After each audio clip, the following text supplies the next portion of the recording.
안녕하세요. 수민했습니다. 제 2부 시작하도록 하겠습니다. 아까 제가 이제 1부를 그 시간이 한 20분 정도 됐다는 이유로 좀 황급하게 마쳤거든요. 이게 이제 일단 이유는 시간 때문이라고 말씀드렸는데 사실은 시간 때문만은 아니고요. 제가 갑자기 목에 사례가 들려가지고 급격히 목이 메이는 바람에 갑자기 마무리를 하게 됐습니다. 그래서 이제 2부에서도 이제 원자력 얘기를 좀 해드리려고 하는데요. 그 지금 소개해드릴 기사는 이제 12월 2일에 나온 기사고요. 아마 꽤 많은 분들이 이제 보셨을 수도 있는 기사입니다. 이게 조선일보에서 나온 기사인데 그 최보식이 만난 사람이라고 해가지고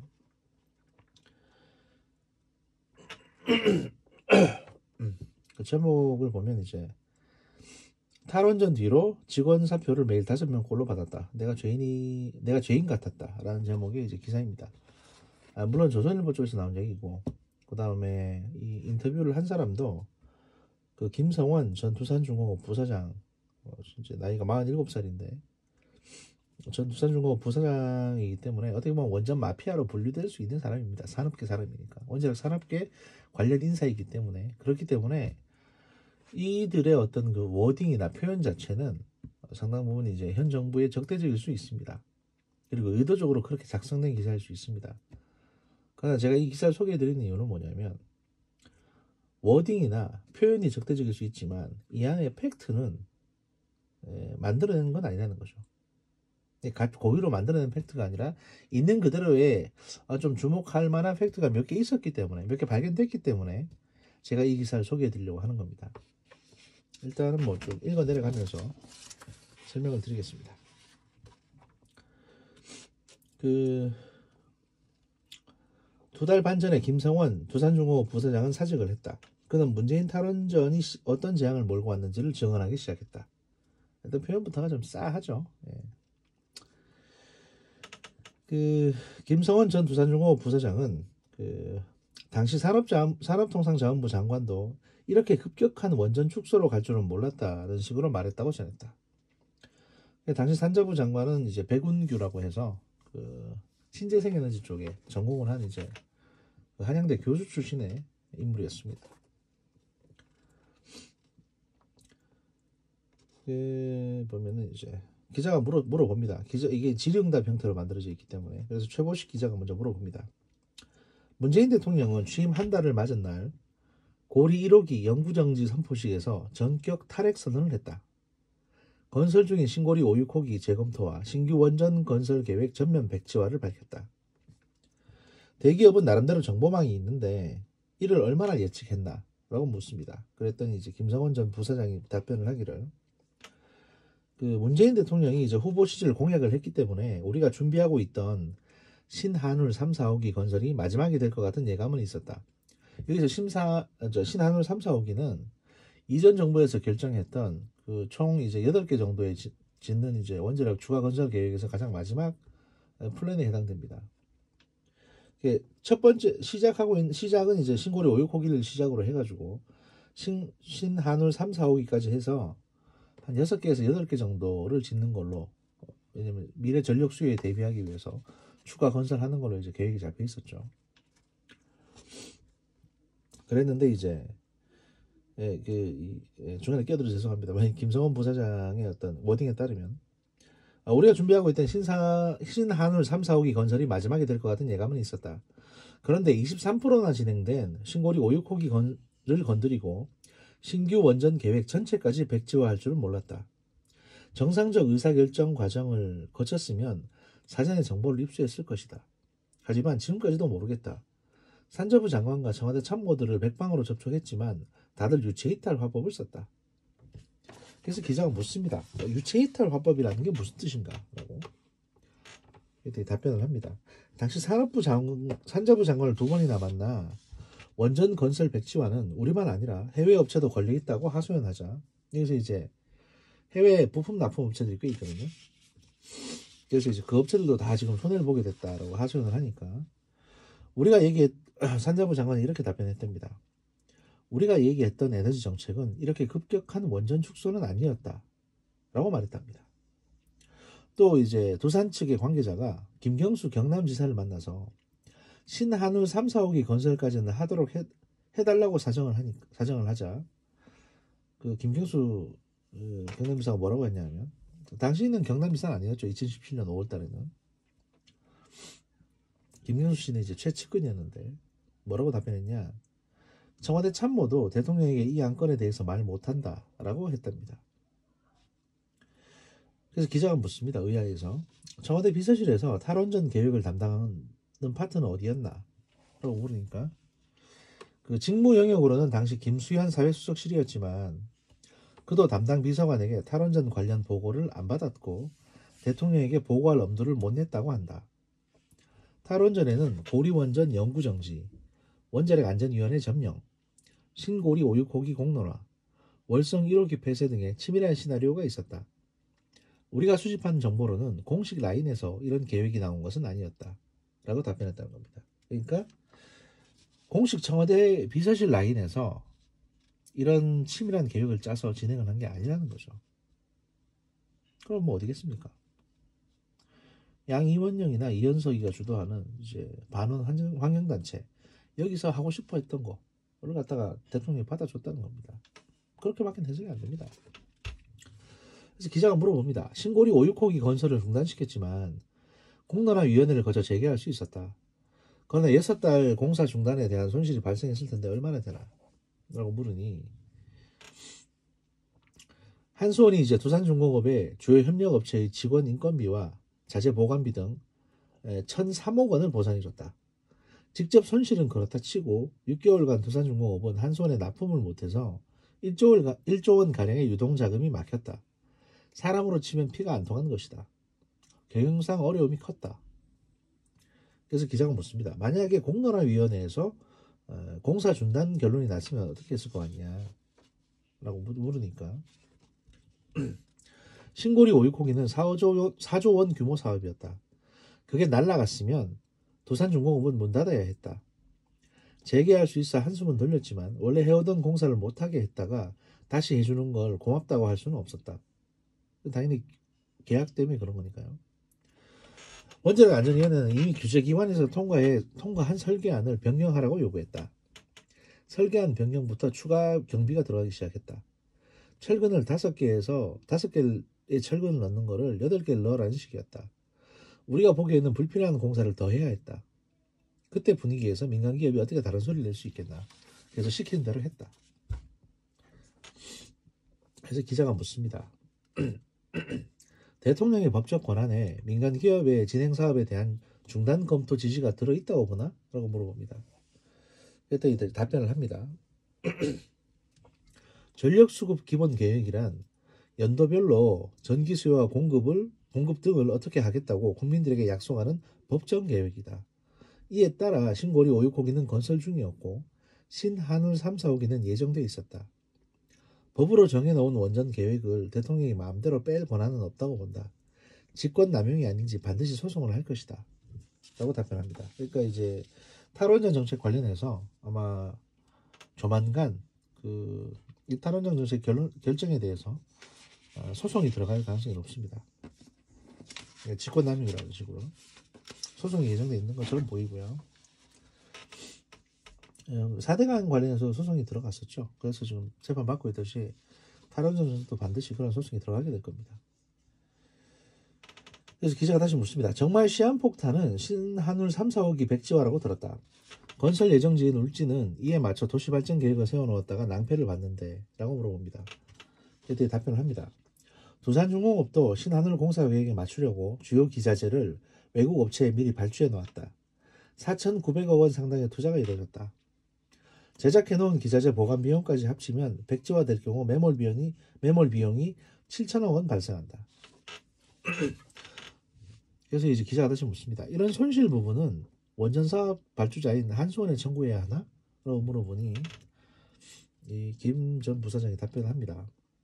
한수원이 사업을 취소하면 두산중공업은 보상을 받을 수 있다. 하지만 한수원의 공식 입장은 보류 상태이다. 두산중공업에 아직 사업 취소 결론이 안 났으니 기자재를 보관하고 있어라 라는 식이다. 당초 한수원은 신한울 3, 4호기의 사업성을 판단해서 짓기로 했고 정부 승인을 얻었다. 지금 와서 한수원 이사회가 취소 결정을 하게 되면 손실액에 대한 배임 문제가 걸린다. 뭐 그렇죠, 법적으로. 그래서 기자가 의아해서 물어봅니다. 아니, 그 문재인 대통령의 백지화 선언 이후에 정부 방침이 이미 한수원에 통보된 것 아닌가? 라고 묻습니다. 그랬더니 이 사업자 출신의 이제 이 사람이 뭐라고 답변하냐면, 정부는 책임질 그런 공문을 보내지 않는다. 신한울 원전 백지화는 한수원 자체 결정으로 떠미는 것이다. 한수원은 중간에서 덤터기를 다 덮어쓴 채 이러지도 저러지도 못하고 있다.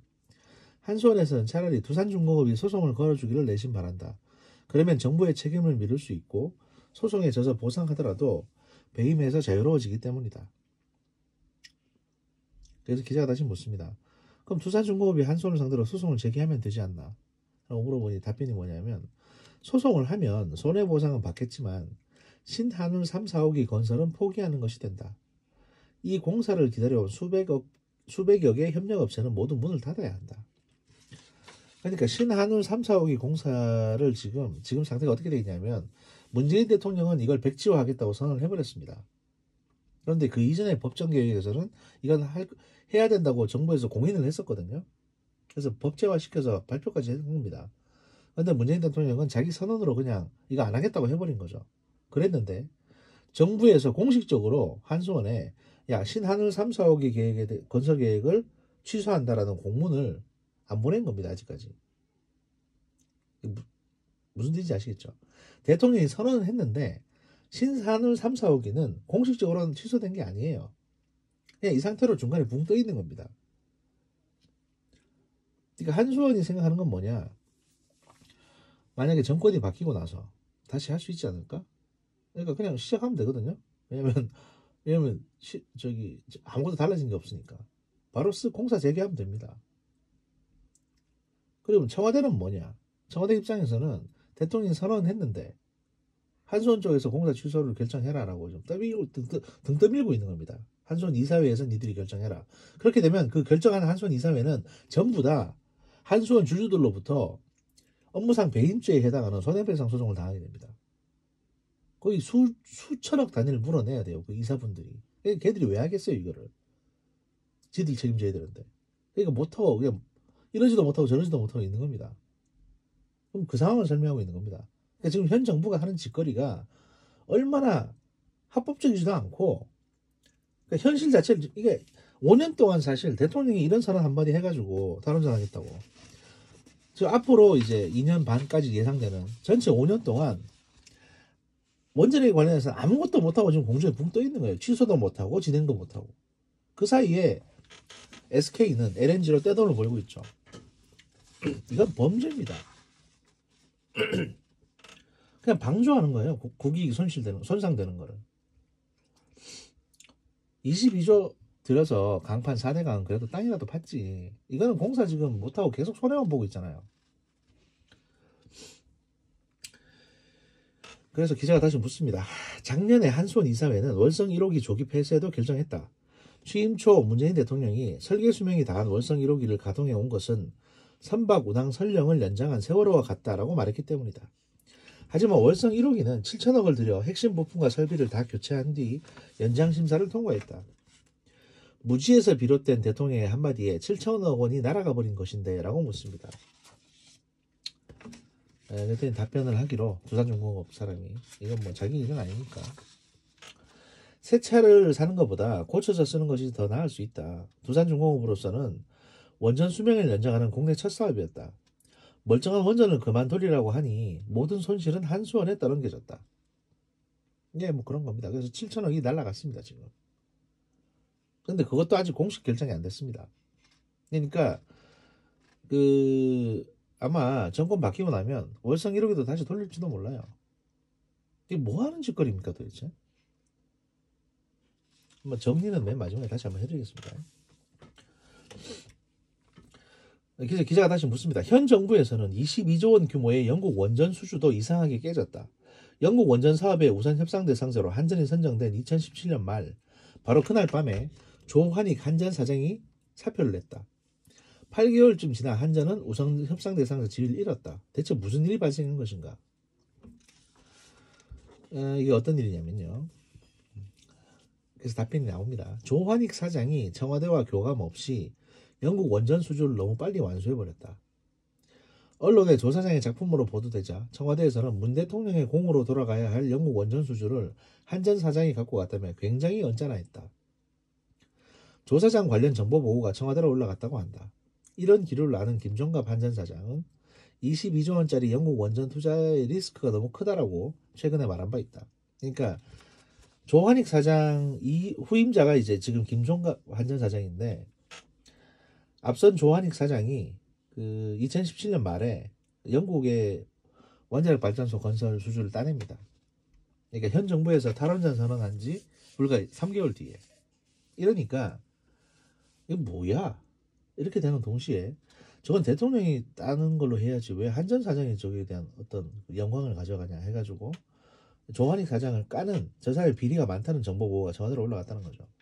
그래서 이 소식을 듣고 조환익 한전 사장은 사표를 내버립니다.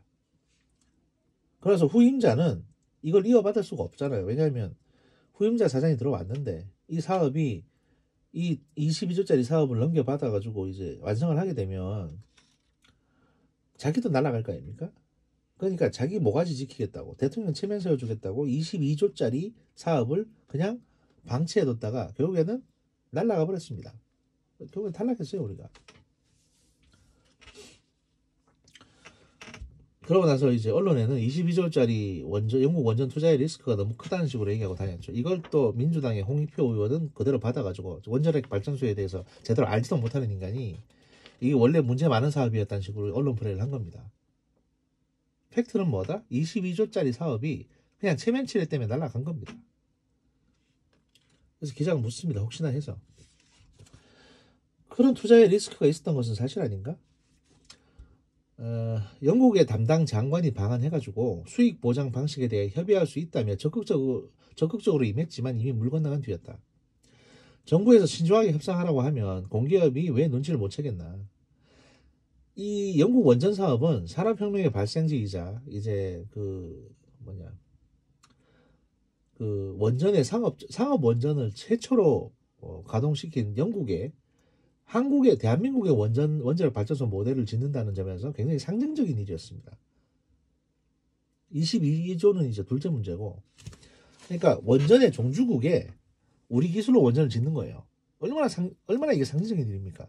근데 이게 대통령의 체면, 그 다음에 현 정부의 탈원전 정책 이런 것 때문에 그냥 날아가 버린 겁니다. 그냥.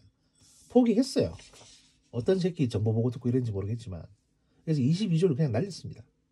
영국에서 야, 니네가 만약에 이렇게 수익 보장이 안 될 것 같으면 정부에서 어떻게 보장해 주는 방식으로, 영국 정부가 보장해 주는 방식으로 좀 해보겠다고 적극적이었음에도 불구하고 영국에서 왜 이랬냐면 이때 그 후보자로 올라온 국가들이 몇몇 국가 있는데 한국, 그 다음에 러시아, 중국 대륙 이랬거든요.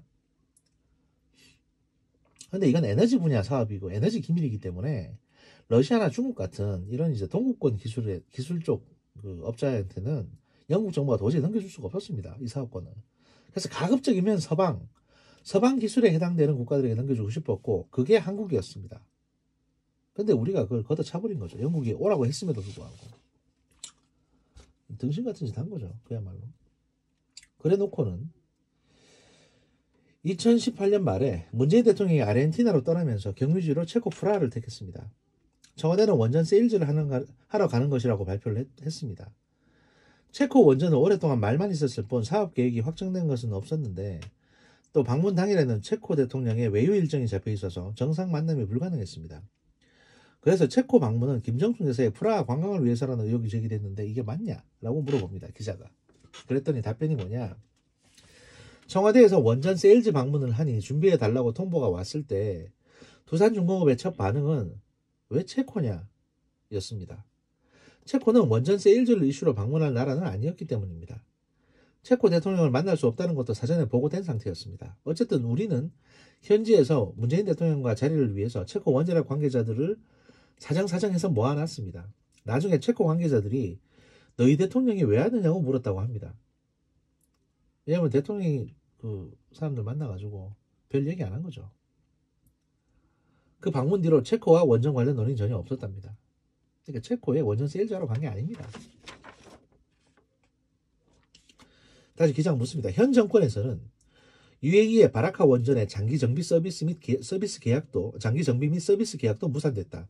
최소 3조 원의 손실에 맞먹는다고 들었는데 사실인가? 라고 물으니 김 전 두산중공업 부사장이 얘기합니다. 원전은 40년에서 60년 정도 가동되기 때문에 정비, 유지, 보수 같은 서비스 사업이 따른다. 원전을 짓는 것보다는 사실 이 정비에서 더 수익이 많이 남는다. 이명박 정권 시절 바라카 원전 1에서 4호기를 바라카 원전 1, 2, 3, 4호기를 수출하면서 서비스 사업도 우리가 맡는 걸로 돼 있었다. 하지만 현 정권이 이명박 정권의 적폐를 척결한다며 바라카 원전 건설 계약 당시 군사 협력 부분과 관련된 이면 계약을 들춰 난리가 났고 여기에다 탈원전으로 직격탄을 맞았다. 그래서 기자가 다시 묻습니다. 임종석 당시 청와대 비서실장이 현지로 가서 무마해서 관계 복원이 된 것으로 알려졌는데 아니었냐? 라고 물으니 군사 협력 부분을 복원했지만 UAE의 신뢰를 잃은 것은 사실이다. 바라카 원전 운영회사의 CEO는 우리 쪽에 바라카 원전은 앞으로 60년을 돌려야 하는데 탈원전으로 전문 인력과 원전 부품 공급이 어려워질 한국에 어떻게 다 맡길 수 있겠냐는 라고 말했다. 맞는 지적이었다. 탈원전 이후로 대학 원자력공학과에 지원하는 학생이 많이 줄어들었다. 바라카 원전 서비스 사업자에 대한 재검토가 이루어져서 3개국 회사에 5년간 나눠주는 식으로 바뀌었다. 이것도 국익을 저버린 거죠. 이미 우리가 맡기로 다 약속돼 있었는데 여기에 괜히 이명박 정부의 적폐가 없을까 싶어가지고 뒤적뒤적 거리다가 이제 그 UAE 왕실의 비자금 문제, 그 다음에 당시 비밀 협약이었던 이제 군사 협력 부분, 또 방위산업 협력 부분이 있었거든요. 이걸 건드려가지고 UAE가 난리가 난 겁니다. 왜냐하면 사실은 별거 아니에요. 건드린 거는 그냥 들춰봤고 국내 언론에서 난리가 났죠. 우리나라 언론에서. 근데 아랍에미리트 연합이 얘들이 바보가 아니지 않습니까? 원래 아랍 사람들은 장사에 능한 사람들입니다. 그래서 얘들이 딱 보고 눈치를 챘어요. 아, 한국이 지금 혼란스럽구나.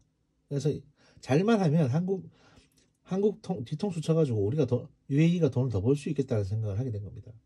그래서 우리한테 주려고 원래부터 통으로 계약한 거였는데 정비 사업까지 이걸 다른 나라에 쪼개가지고 더 비싸게 팔아치운 거죠. 그 빌미를 우리가 제공한 거고요. 우리는 3조 원가량의 사업을 통째로 먹을 수 있었는데 고작 몇천억 먹는 것밖에는 못하게 된 겁니다. 지금 2조 몇천억을 날렸어요. 이 아마추어들이 원자력 아마추어들이 이렇게 손을 대는 바람에 아우 열받네. 그래서 다시 물어봅니다. 기자가 마지막으로 두산중공업의 원전 부분 공장 가동률은 내년에는 10%로 떨어질 것이라고 들었다. 전 직원 6,000명 중에서 과장급 이상 2,400명에게 순환 휴직을 통보했고 250명은 관계사로 전출했다는데 사실이냐? 라고 했더니 이제 이 김 부사장이 얘기합니다. 진짜 문제는 협력업체다. 원전을 지을 때 기자재 제조업체 450개하고 공사 전문업체 150개가 참여한다. 업체당 평균 고용 직원을 40명으로 잡고 부양가족을 계산하면 약 24,000 가구의 생존과 직결된다. 24,000 가구 곱하기 4하면 10만 명이죠. 그러니까 현 정부의 탈원전 정책은 이 10만 명의 생계를 위태롭게 만든 겁니다.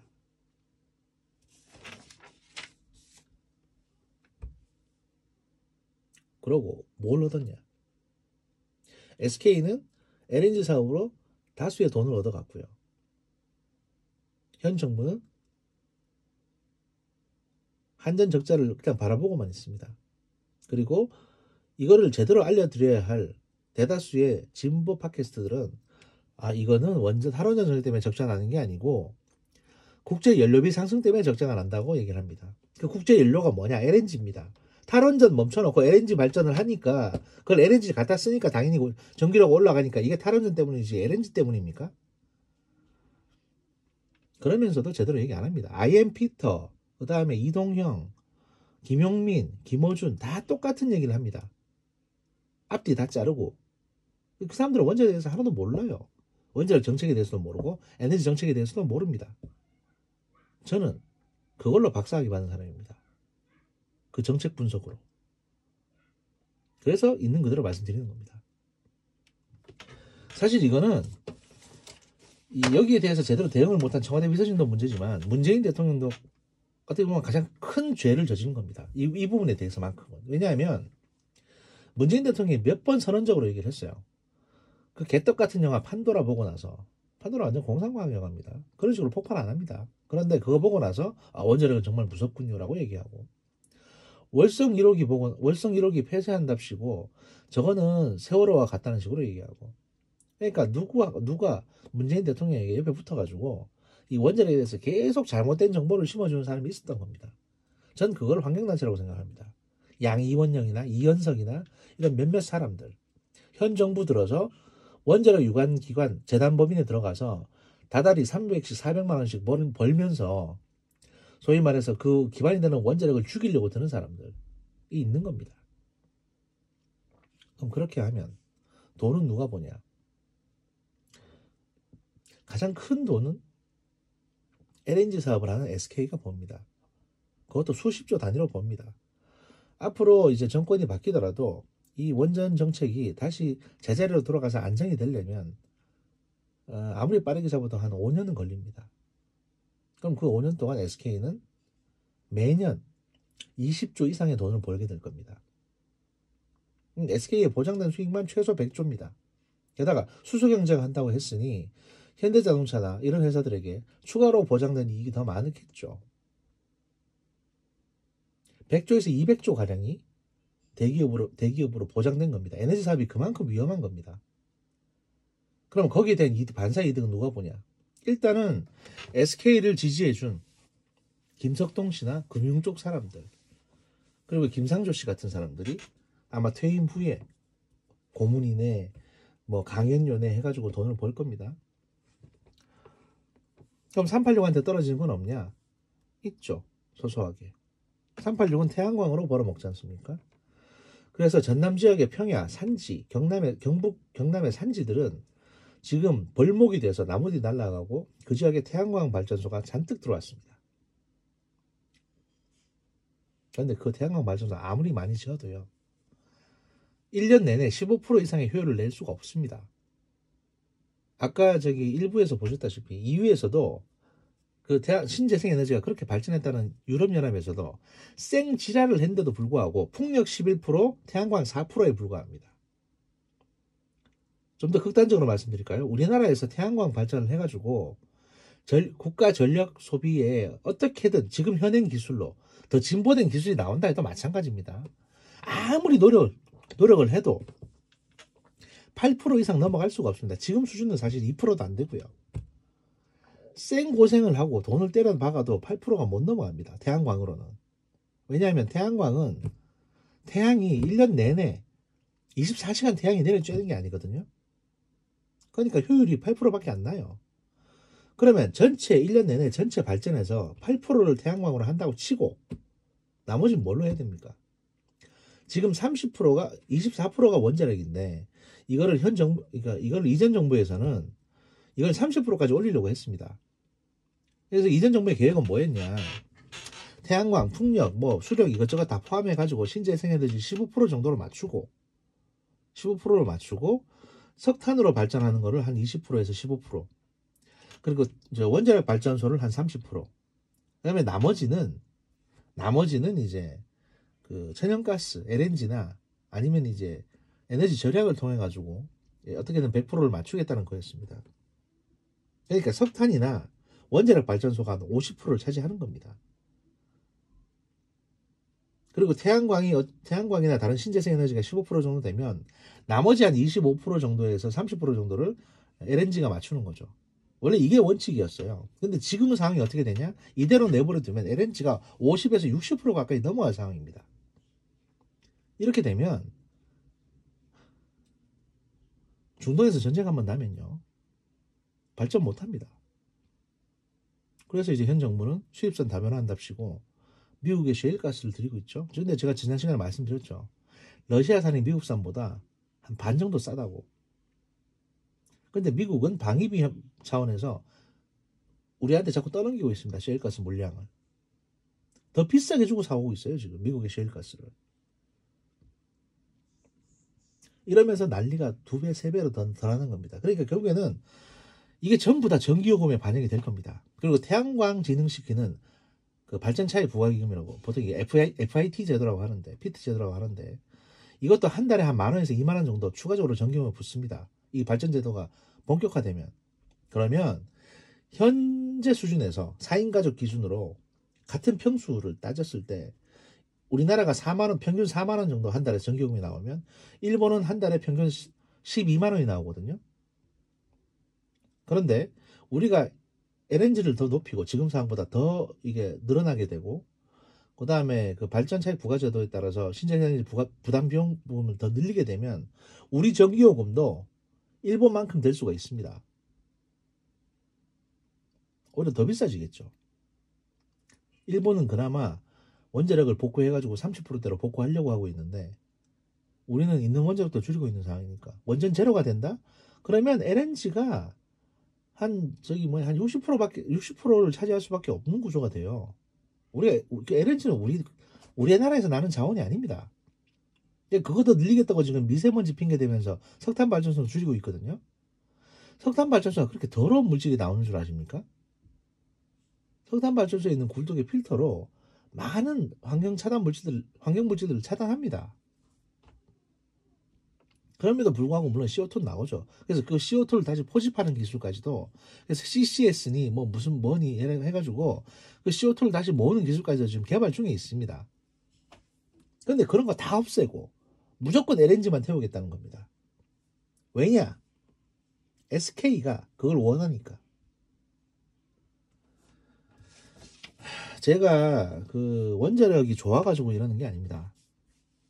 원자력 말고 더 값싼 원료가 있다면 그걸 태우는 게 맞습니다. 왜냐하면 이건 소모성 발전이기 때문에 발전한 전력은 저장할 수가 없고, 그렇다면 가능한 한 값싼 연료로 태워야 됩니다.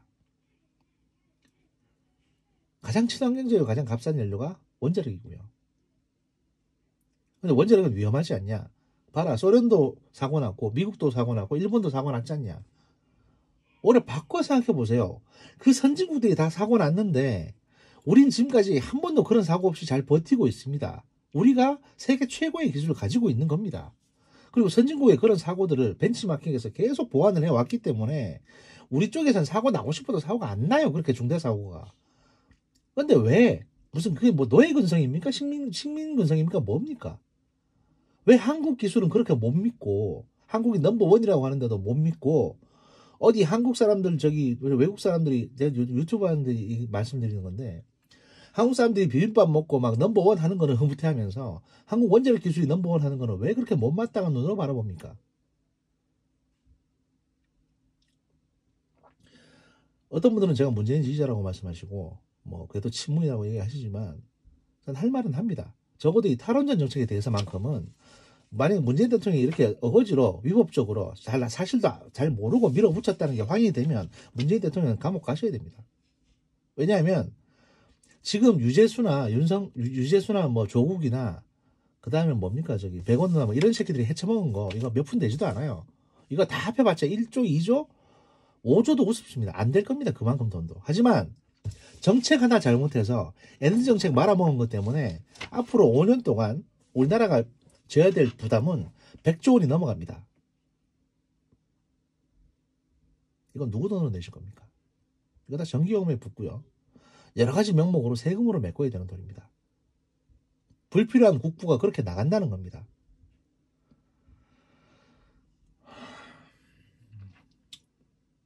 아우 열받아.